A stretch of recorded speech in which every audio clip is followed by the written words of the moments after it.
Lakeland Public Television's Common Ground is brought to you by the Minnesota Arts and Cultural Heritage Fund. Production funding for Common Ground is made possible by the Minnesota Arts and Cultural Heritage Fund. Hi, and welcome to Common Ground. I'm your host, Ashley Hall. Common Ground captures the creative process of various artists living throughout our region. We're delving into the veiled history of our area, plus we take you inside the cultural events that put the North in North Country.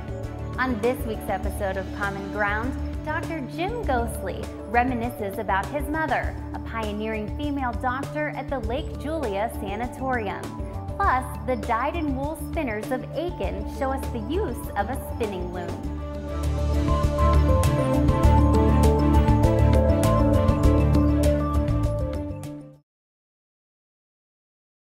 Basically, there was 4 of us that started the group. We all pretty much found spinning in different ways, and we're self-taught. I showed up. I'm Audrey Matei, and this was Helen Anderson, and Midge Johnson, and Diane Fulton. And we were the original group for the dyed-in-the-wool spinners. Our meetings were, we'd get together and kind of compare our spinning projects and chat about this or that, or how our animals are doing, or basically the original members. We were very interested in starting from our animals, and we enjoyed seeing it from the land and a finished product. Well, I am using a great wheel to spin some wool. This particular wheel is probably about 150, 160 years old. It's what they call a spindle wheel because it has a spindle instead of a bobbin and flyer like those. It's an older style wheel. The whole job of a spinning wheel is simply to put twist into a fiber, and that's what any kind of spinning wheel does. It's also called a walking wheel or a great wheel, and the reason why it's called a walking wheel is because you have to walk back and forth as you spin. And if you were to spin all day and keep moving, you could walk up to maybe 16 miles a day. You can spin wool, which is sheared off a sheep. Every year a sheep has to have a haircut. It doesn't shed like a dog or a cat. You could use silk, you could use cotton, dog hair, goat hair, which is called mohair, or you could use hair off of a special type of rabbit called angora, which is really soft, flax, which is a plant that you grow, and that can be used for spinning and making thread. So really you can use just about any kind of a fiber that you can get to stick together and put a twist into it and make it stay together. People have been spinning for a long time. Some of the first pictures of using a wheel were found in the tombs of Egypt. The type of wheel that Audrey's using is called a castle wheel or an upright wheel, and that's because it has all the working things on top. The ones most people are used to seeing, they have the small wheel here and then the bobbin and flyer off to the side. Those are called a Saxony or a traditional wheel. There's variations on that, and the only difference between all the wheels is just that somebody else had a different idea of how to do the same thing. There are different kinds of tools to get the wool ready for this. As I said, now this is how the wool looks like when I get it right off the sheep. So I'm going to just take and fluff it up, and what that does, it not only fluffs it up, makes it easier to work with, but then I can take out the little bits of hay and any of the dirt, sand and stuff will fall out as I'm working with it.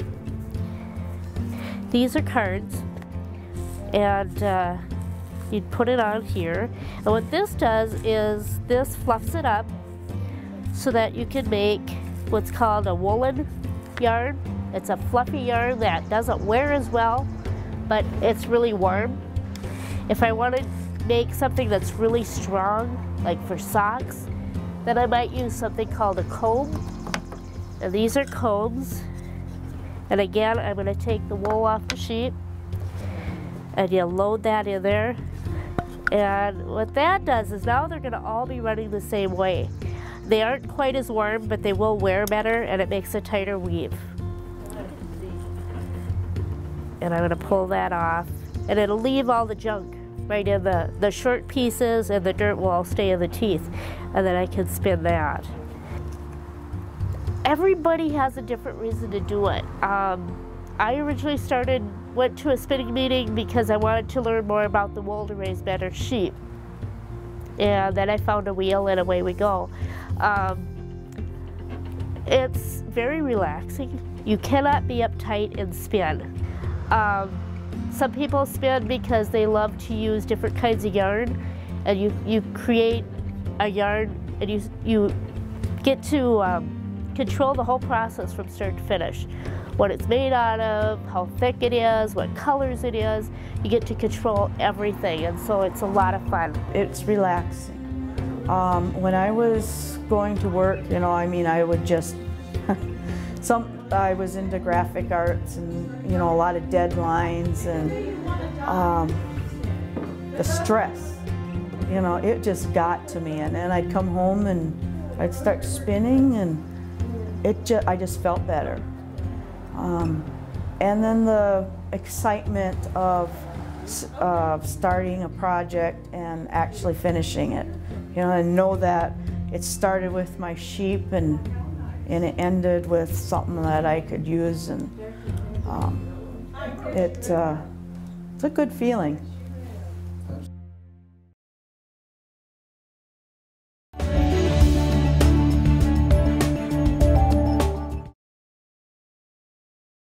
Hi, I'm Jim Ghostley, and I'm here today to talk to you about the Lake Julia Sanatorium out in the north end of Lake Julia, 15 miles north of Bemidji. The sanatorium was used for many years to treat tuberculosis in tuberculosis patients. And the main reason I'm here is because my connection to the sanatorium was the fact that my mother was the director of the sanatorium. She was superintendent for 30 years. From 1929 until 1953, and was in charge of not only treatment of the patients, but the care of all the properties, the dairy and the farming connected with that, and also the daily diet for the patients, and in charge of the nursing staff and all employees. Big job. My mother's name was Dr. Mary Ghostley.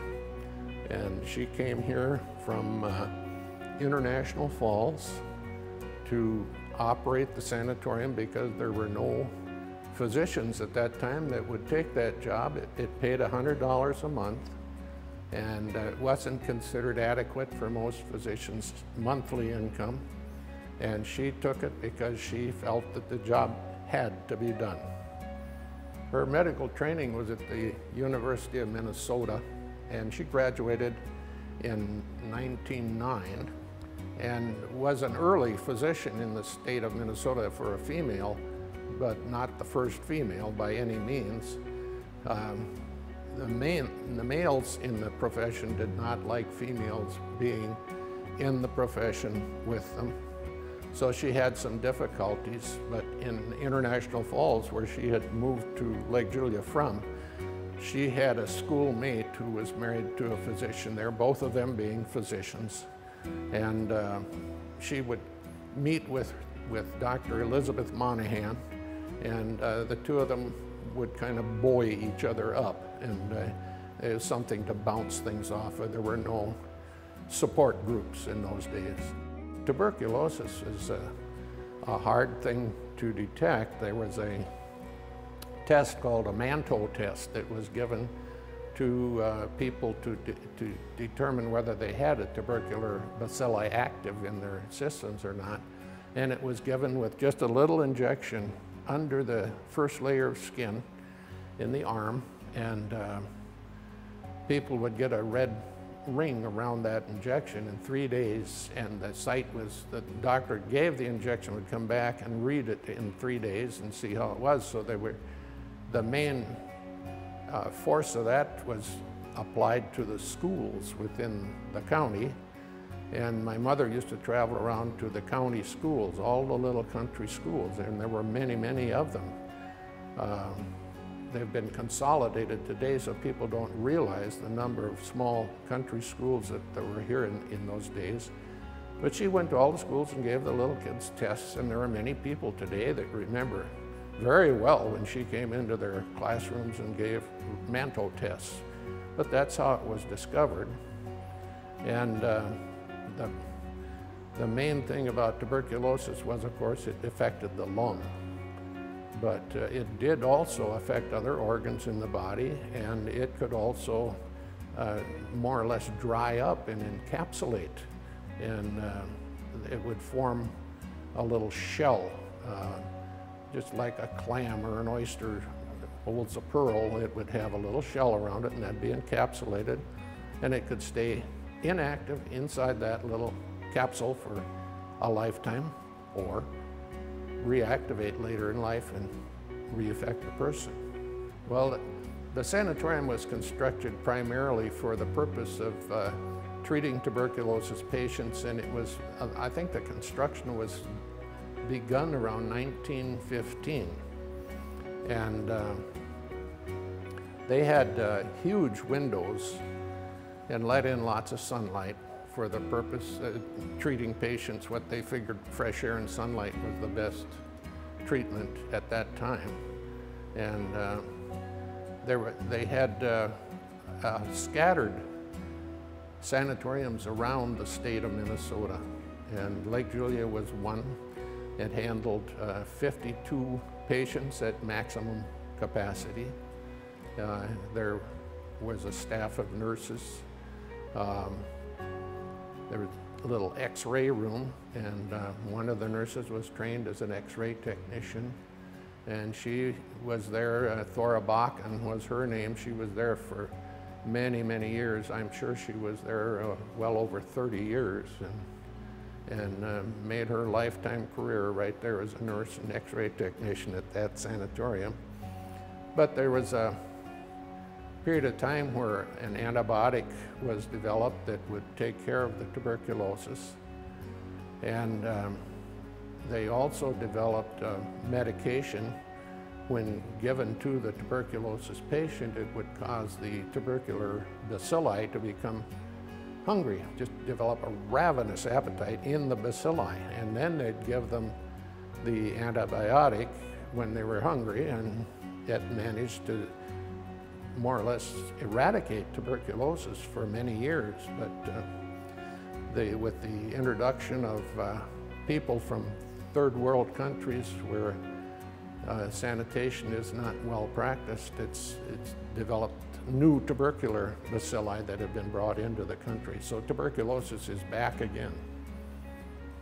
The disease was so prevalent that it was all over the country, and people were careless. They didn't know sanitation practices well, and there used to be signs on walls that say, "Do not spit," you know, "Do not spit on the sidewalk. No spitting allowed." And people would spread the disease unknowingly, and before they knew they had it, you know. So they were very careful about educating the public in different ways to hold the transportation of the bacteria down, you know. Well, sanatorium's purposes were not only to house the patient and give them a place to recuperate, but it was also a place to keep the patient away from the public. And it allowed the patients to be idle and inactive, because extreme activity just made the patient much worse. It would activate the tubercular bacilli, and patients wouldn't recover so well. So they wanted to keep them isolated from the public and quiet. And there were, this is a main level of the sanatorium, as I recall, was male patients, and the upper level was the female patients. And there were bathrooms on the other side of the building. This side faced the lake. It was a beautiful view and a very nice location for the patients to be, and they could enjoy the outside view of birds animals sometimes, and activity on the lake. Well, now this is a model of the sanatorium building that was made at Bemidji State University. And it's a very good model. It shows a road going around the sanatorium, which was there for the early days, but it disappeared. In the early 30s, there was, for instance, where I am standing, there was a old farm, barn and whatnot down on the lakeshore, and it burned down, so the road that went around just had no more need to be there, and it became lawn. And you could still drive on the lawn and up to the front steps when absolutely necessary, but it wasn't encouraged because it rutted the lawn. But there was a sidewalk went around, and this is the front side that faced the lake. And it was a very handsome building. It's all masonry. It still stands. The building has the stucco on the outside is deteriorating today, but the same with the plaster inside. The whole thing is concrete block and brick structurally. A very heavy building. It had curved tile like you'd see in Mexico for the building, clay tile roof, and that was stripped off of it, but everything out there was masonry, and it still stands. The dramatic structure for the powerful building that they made in those days. And I don't have any idea how deep the footings are. They probably go way down in the ground to hold that structure. But this was the front of it, and this back side had the kitchen, and the delivery from the dairy was made to the kitchen door on the back side. And there was a large walk-in refrigerator where they had the meat and all the supplies and things that had to be cooled. It was early type refrigeration, but you could walk right in. It had great big thick, probably a 10-inch thick door just going in and out of the refrigerator, so the people in the kitchen could walk in and out and get things. But it was a good old building. At the upstairs on this back side, there was an X-ray room. The back porch upstairs was female patients totally, and this was all female patients upstairs here. The men were down below, and they were all in this front side. The basement rooms were used for employee bedrooms for the male employees. They were in use also. And there was an engine room down underneath for boilers and a laundry. There was a big laundry downstairs, did all the sheets and work for the hospital. So it was really well thought out building, and there were many of them. And all of the buildings were just about duplicates of one and another around the state.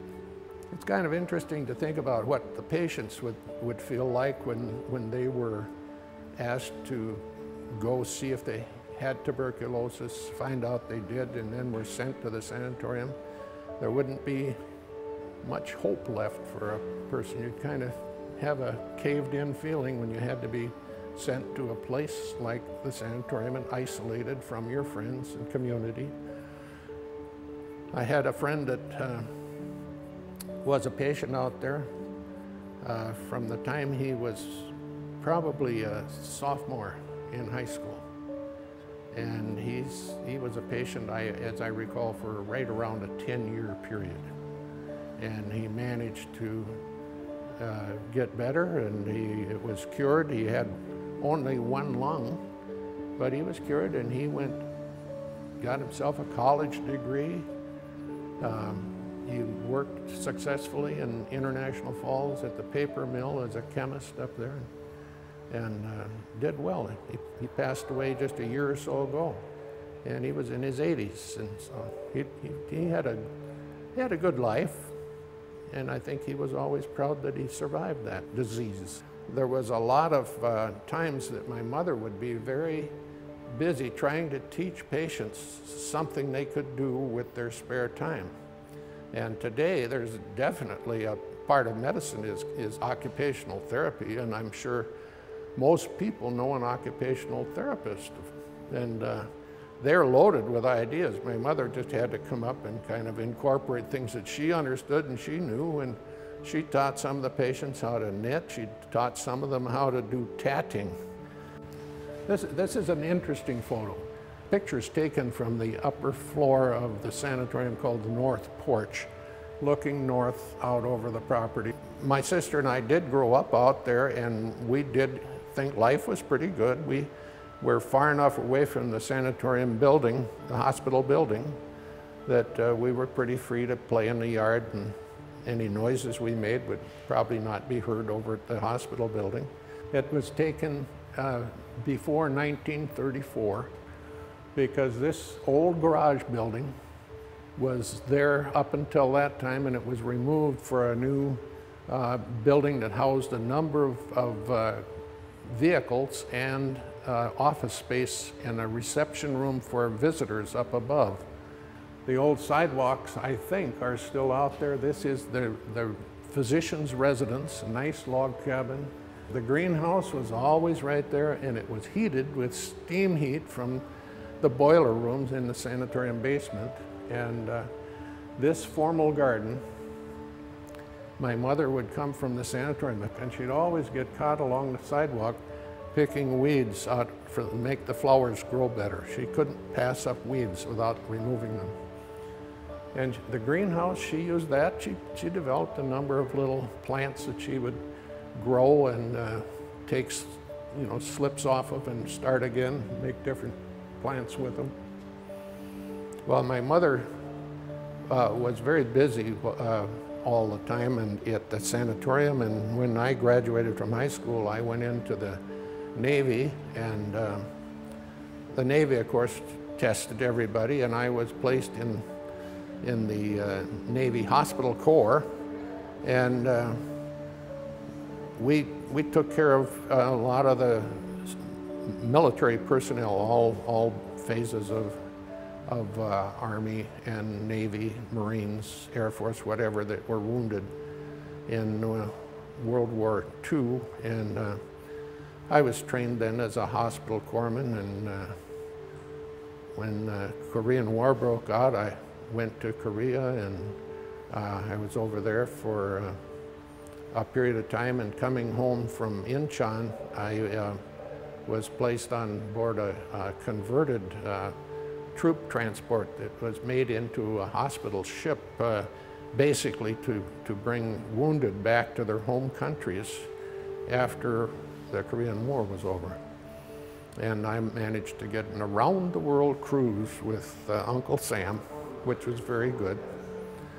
And when I came home, I started college and wound up teaching school for a while in a degree in biology and art, and I also was a swimming coach, but I didn't care for teaching, so I packed everything up and took my family and went to the University of Minnesota Dental School.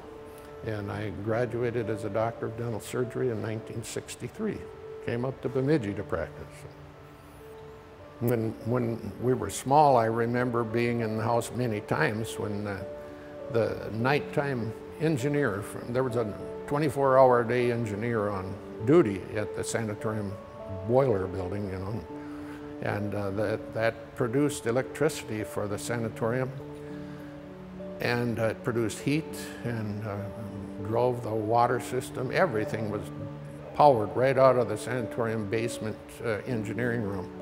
And when I was small, I can remember many times the engineer that was on night duty would come over and pound on the wall to wake Mom up to come over, because one night nurse said they needed her right away, and that happened frequently. She would go over and take care of whatever it was, and we didn't always know. We didn't ask questions, but we didn't talk about things either when we did hear. So my sister and I were both pretty quiet about what we happened to overhear, and she didn't ever have much free time. When she was done with her day's work at the sanatorium, she would come over to the house and see both of us, my sister and I, for a while, and Then she'd go to the office and read x-rays into the night and make reports to physicians all around the state that sent in x-rays, great big chest x-rays of their patients, and want to know more about what the x-ray showed. And she would diagnose from the x-ray and write a full report. And this was before radiologists were being produced by the schools.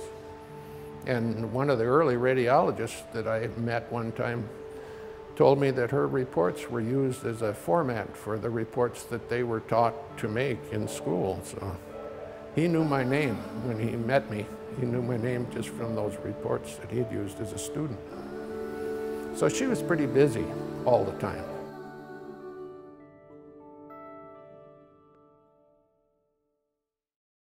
Thank you so much for joining us. We hope that you enjoyed the show, and we look forward to seeing you next week right here on Common Ground. If you have a segment idea for Common Ground, please contact us at legacy@lptv.org or call us at 218-333-3022.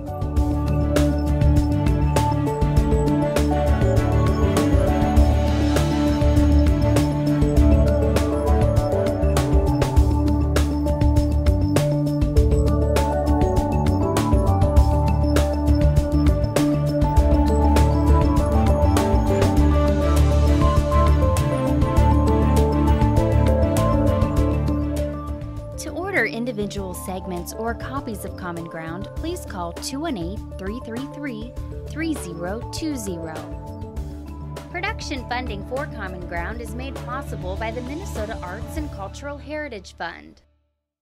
If you enjoyed this segment of Lakeland Public Television's Common Ground, consider making a contribution at lptv.org.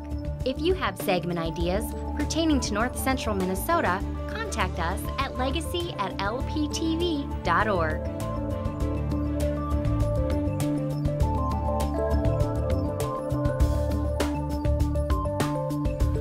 Common Ground is funded by the Minnesota Arts and Cultural Heritage Fund by the vote of the people on November 4th, 2008.